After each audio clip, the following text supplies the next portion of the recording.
Forecast.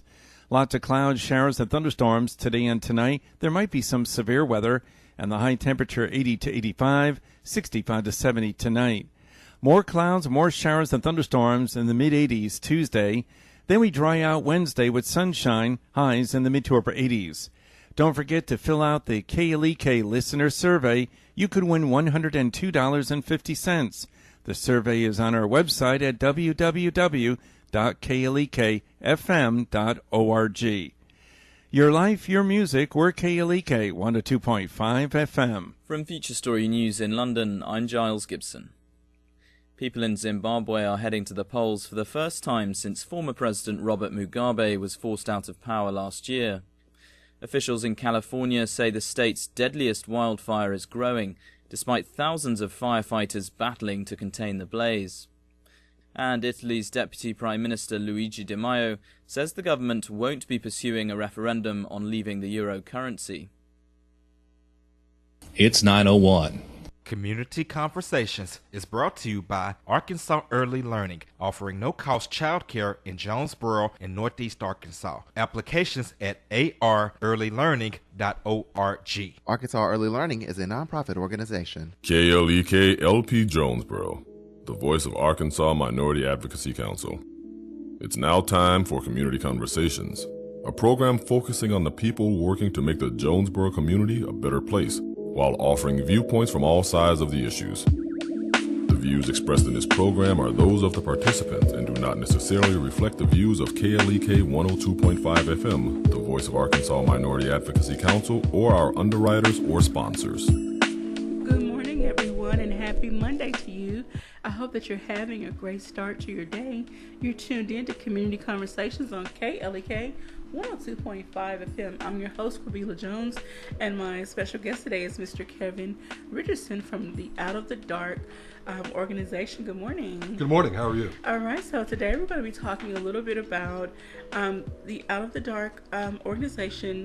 Him and his wife, Mrs. Noel, has been here before, but we're just going to recap what the organization is about and talk about a coalition that they have started, community coalition. And so without further ado, we're going to get right into Out of the Dark. Give us a recap of what your organization is all about. Okay, well, basically Out of the Dark was started back in 2008 when we had made on the front page of the Jonesboro Sun. There were about 5 young adults that were admitted to the hospital one weekend for heroin overdose. And it shocked a lot of people that here in Jonesboro there was a heroin issue.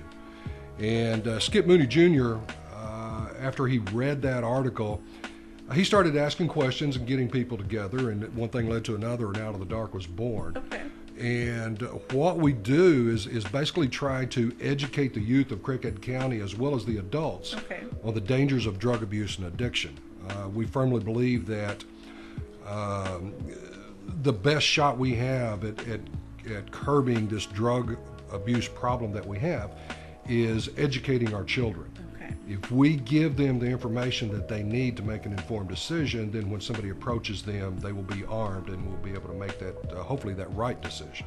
All right. So, since the birth of your organization, how many young people would you say you have reached so far?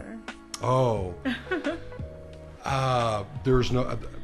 I have no idea. Okay. I know we have. Typically, we have school chapters set up in all the school districts in Crickett County.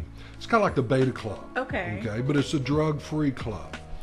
And we get together and we do things with these clubs all year long, and give them ways, show them ways that it is possible to have fun without drugs or alcohol. And so typically every year we have at least 1,000 students in those clubs. All right. So if a parent wants to get their child involved or a child expresses interest, how can they get more information about you at school? Go to our website, outofthedark.org. Okay. All right. I want to say good morning to Brother Cobbs and Miss Marsha Phillips for tuning in. Pass this information on to all the young people in your life. We want to see everyone drug-free. Definitely. Good morning, Mr. Corey Mills. Okay, so let's talk about the coalition. Okay. I saw post about this several months back. Apologize, haven't been able to attend any of your meetings. They usually last, a good hour and a half? About an hour and a half. Hour and a half, various locations around town. The one that's coming up for August is going to be at Mid-South Health Systems. But tell us more about how the coalition got started and what people can expect if they attend a meeting. Well, the drug abuse problem that we have, it's a community problem, okay? It's not an individual problem. It's a community problem. It affects the whole community. So the way it was set up is that each in the community you have different sectors of the community. You have the medical community, you have the education community, you have business, in those different sectors. So the idea is to bring people in from each one of those sectors, bring them together, and let's start working on this issue with everybody from the community coming together. And then also each sector can look and address ways that they can help within their sector. Okay, so maybe in the business community one year, the business sector got together and they printed up some posters on different ways to spot somebody that's using, and it was distributed to all of the a lot of businesses here in town and the factories and stuff, so that it gives some information there on the job site. That is awesome. And we know a lot of businesses do drug tests, and some do random, and some people feel like, well, that's infringing on my rights. It's about keeping the workplace safe. Correct. Because individuals that are under the influence tend to not make the same choice. How can I say? They can cause an accident, right? Not just for themselves, but for their coworkers as well. Right. And so, just try to prevent accidents from happening. But the sad part about it is too. Also, I know a lot of organizations, a lot of businesses and factories that stop drug testing. Okay. Because they couldn't find enough people to pass so that they could work. Okay. So we have multiple issues going on here. Multiple. Okay, so wow. Have you all discussed maybe how to handle that, or how those businesses can possibly find suitable workers? Are these some things that are discussed during the meetings? Oh yeah, most definitely, yeah. It's everything within that sector. What affects that sector is things that are discussed in this upcoming coalition meeting. At one point in the meeting, we'll be breaking into work groups, and they can discuss various ways to attack the problem from within their group. Okay. Now, since the coalition has been meeting, have you all talked about putting together some type of community engagement event to present the information that you all have discussed, or and get the parents and children more involved in some hands-on learning activities? We do that all year round. Okay. In various activities. One of the things that we do, it coincides with Red Ribbon Week, which will be coming up in September. We have a big rally downtown. We will go in, it usually starts around 11. Okay. We'll go in, we'll block off Main Street. Oh. And we have a stage set up in front of the courthouse. We grill hot dogs and to feed the kids. Okay. They start down at the other end of Main Street, and they're all wearing the same shirt, drug-free shirt, and they march down Main Street with signs just showing the community that their commitment to remain drug-free. We usually have about 1,000 kids attend that every year. And if you can stand there in front of the courthouse and look down Main Street and see that wave of color with their shirts, they're all the same shirt, carrying these signs. If you can stand there watching that and not get goosebumps, you've got issues. It's one of the most amazing things I've ever seen. They march down in front of the courthouse, where again, like I said, we feed them. We'll feed about 1,000 kids in about 20 minutes or so. Somehow, I don't know how, but we do it. And then some of the different school chapters will do skits. Okay. We'll have some of the students that will get up and talk. We'll have music and things like that. Just kind of an educational process, but a way to get them out of school, let them have some fun, and get that point across to them. Okay.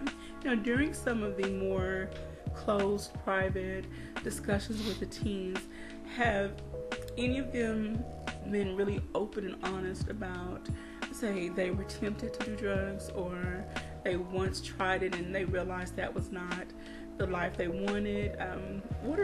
Well, of course, without giving away any identities, Sure. but what are some of the discussions that have been had among the teens?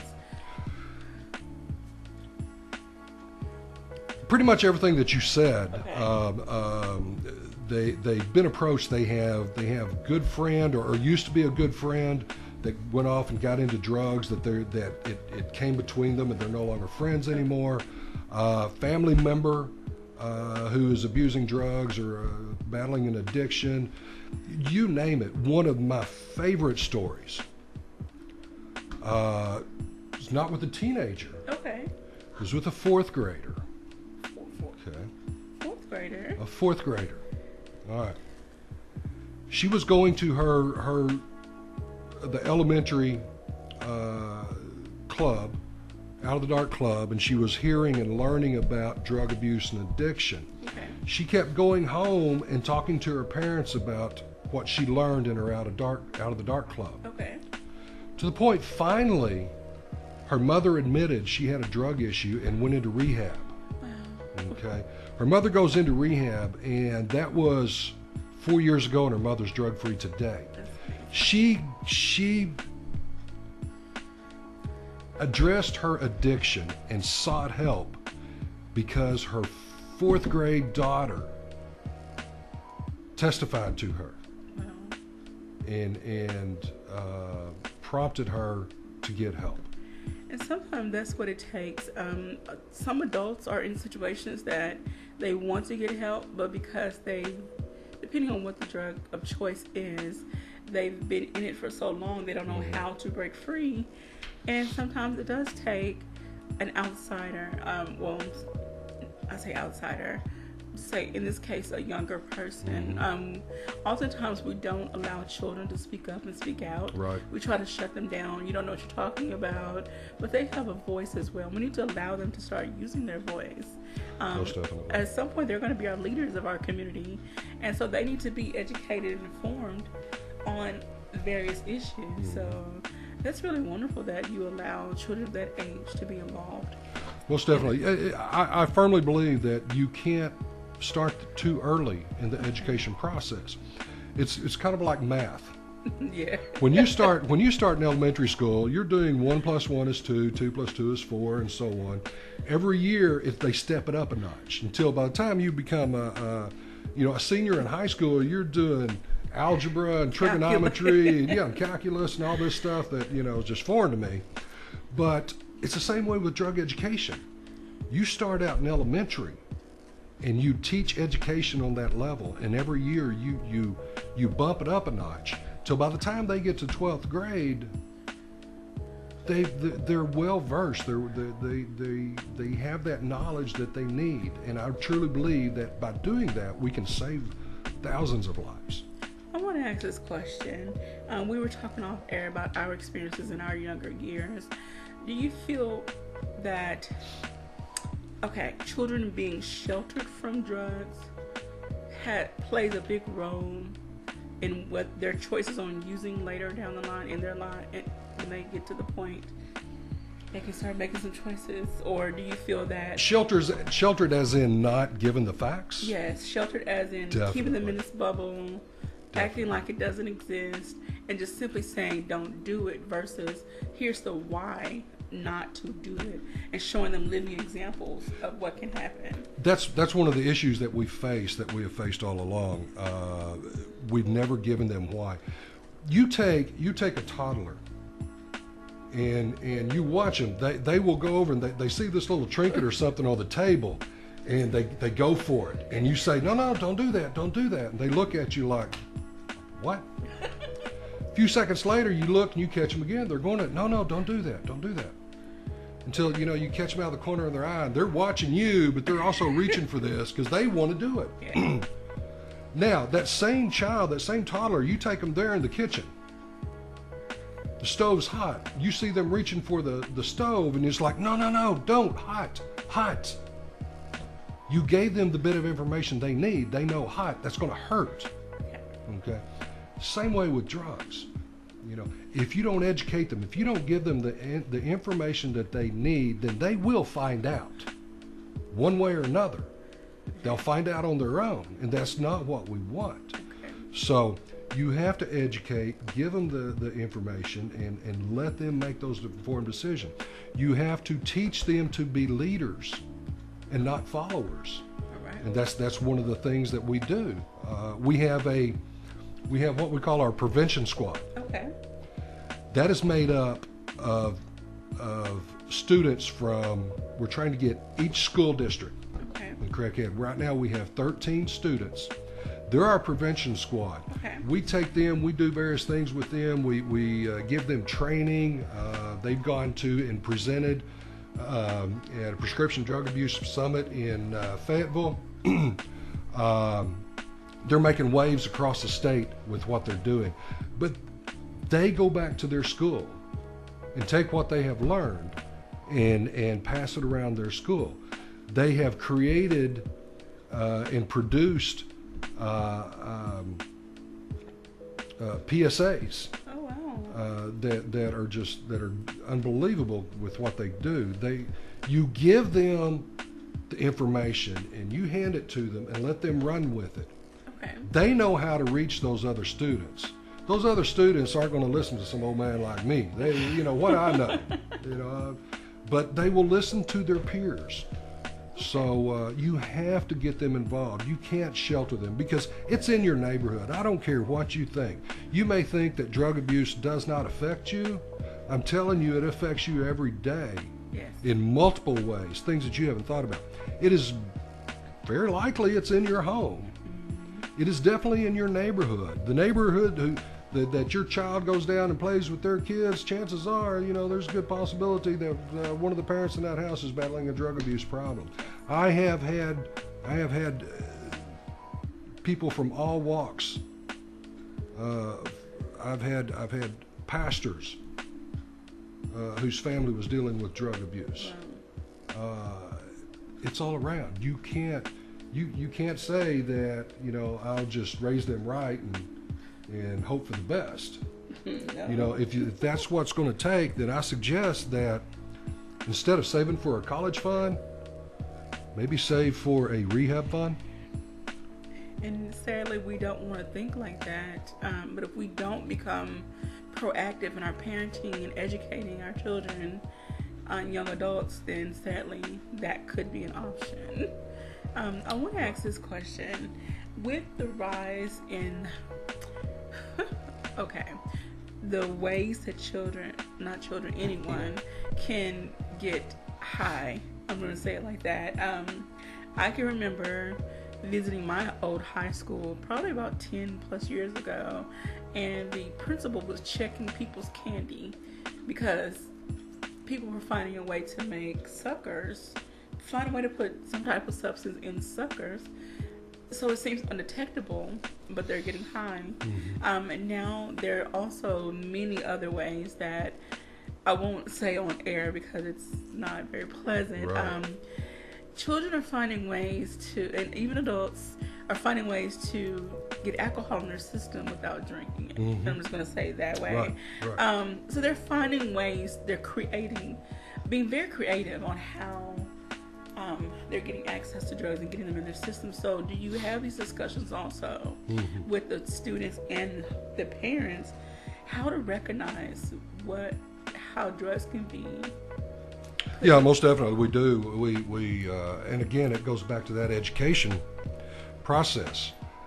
You have to help them understand what it does to their body, what it does to their brain, and can we stop everybody? I would love to say yes. We have to be realistic, and that's probably not realistic.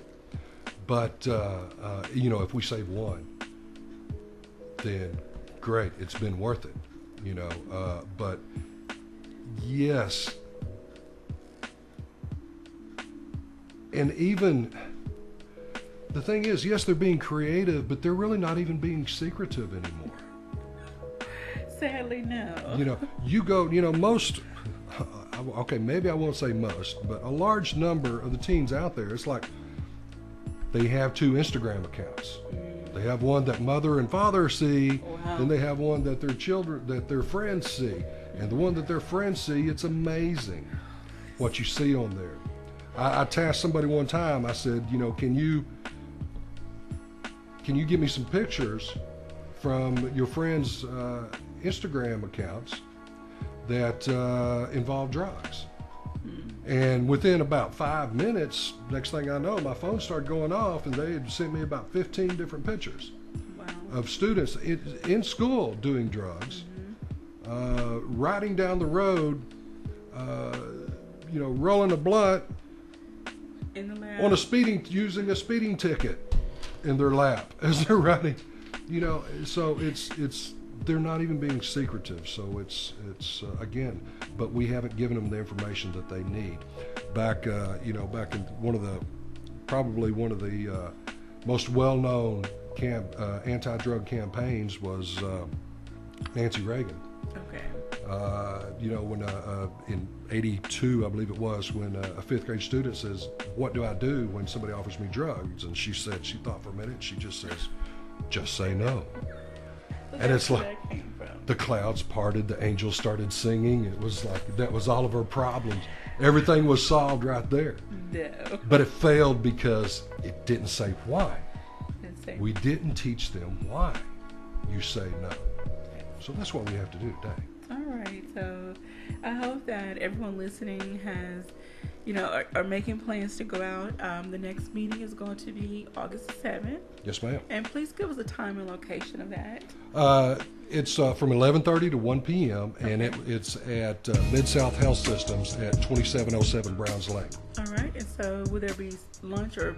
Lunch will be served. Lunch will be served. So go out, get a free lunch, and get to meet other people in the community who are coming together for the same purpose, to try to save our young people and hopefully their parents as well, or vice versa. I know some people say, well, I've done drugs before, I'm not affected. People can come up with all types of excuses and whatnot, but long-term use has been proven to have very horrible effects on everyone, on your body. In the last minute and a half, I want to ask this question. With TV and music, how it is now, do you feel that hinders the progress you're trying to make? Oh, most definitely. It's one of the biggest issues that we have with TV and music and everything that they're putting in there, and that's something that we as parents need to do. We need to do everything that we can to maybe help try to change that. And start supporting the right people, because there are some people out there that are doing music and things that aren't supporting that they're not pushing that issue, so again, that's the education part where we have to teach our children to not idolize those that are pushing drugs and alcohol and things like that. So basically making responsible life choices all the way around. All the way, yes, most definitely. Yeah. And it's not about taking away your fun, taking away the kids' fun. No. It's about teaching them how to be responsible, productive, young people, and hopefully same adults. Right. Yeah, it's like Frederick Douglass said, it's easier to build strong children than repair broken men. Wow. So all these years we've been battling it backwards. We're throwing all the money on the rehab part instead of the education part.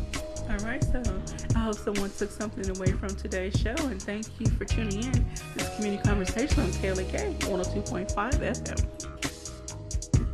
Thank you for listening to Community Conversations on KLEK 102.5 FM, a program focusing on the people working to make the Jonesboro community a better place while offering viewpoints from all sides of the issues.